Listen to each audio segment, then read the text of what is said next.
Ce qui m'attire dans ce pays, c'est la variété. La variété de la végétation, la variété du relief. J'ai plein d'émotions qui se font lorsque je rentre dans la montagne noire.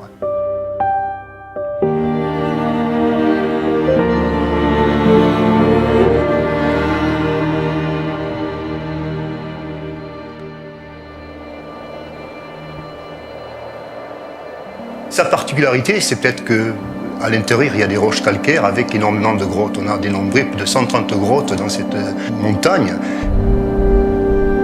Une de mes passions, c'est la spéléologie, que j'ai découverte à l'âge de 14-15 ans. Et depuis, je n'ai jamais arrêté d'explorer ces grottes. On a une chance formidable, parce que la montagne noire est une montagne qui est très très ancienne. Ici, on a toute l'histoire du globe terrestre que l'on peut lire sous nos yeux.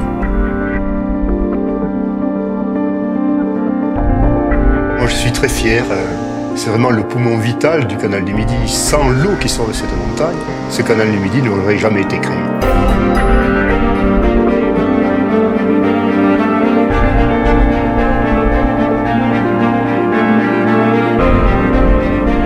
J'habite juste à côté du bassin de Saint-Ferriol. Et pour moi, c'est un lieu de promenade exceptionnel. Et puis, des fois, je suis encore assez sportif, j'arrive à faire de temps en temps des journées de planche à voile, parce que lorsqu'il y a du vent, c'est un véritable régal de traverser le lac avec cette planche à voile.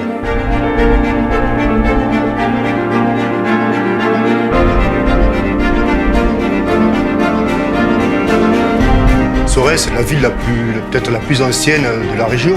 Tout simplement parce qu'une abbaye s'est créée au 8e siècle. Elle est devenue bien plus tard une école royale militaire, sous Louis XVI. Actuellement, l'abbaye ne fonctionne plus comme école, a été transformée en partie muséologique. Et notamment, il y a un très grand musée qui s'appelle le musée Don Robert, le musée de la tapisserie. Et puis à côté de l'abbaye, il y a aussi le village de Sorèze, où il y a une architecture et un patrimoine aussi très intéressant qui reste à découvrir.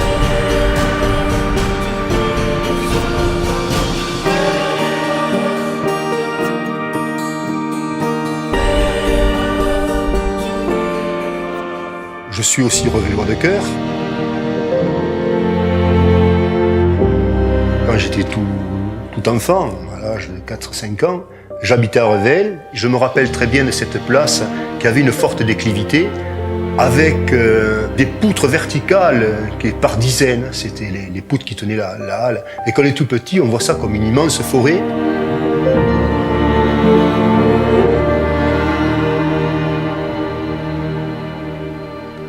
Cette bastide est absolument exceptionnelle puisqu'elle est vraiment typique, avec une grande place, un grand beffroi, une grande halle et tout autour des petites galeries. C'est d'ailleurs là, dans une de ces galeries, que ma mère tenait un commerce.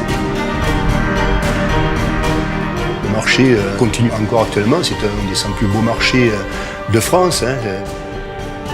Ça se passe le samedi matin. La place est noire de monde. On a même un petit peu de mal à circuler parfois.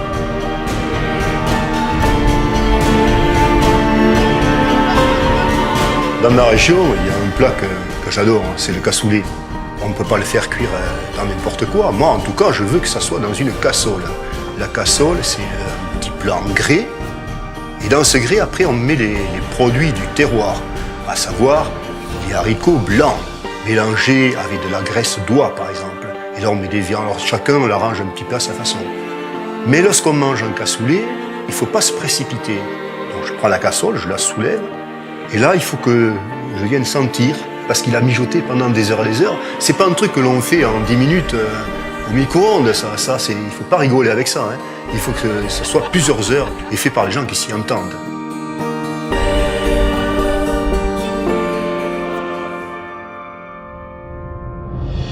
Ici, on est dans une région très particulière,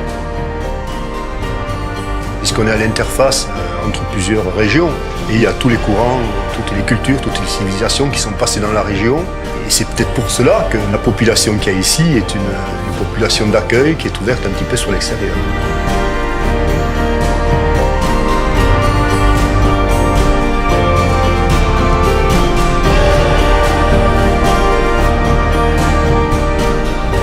c'est un pays pour moi qui est unique et qui est un petit peu le centre du monde.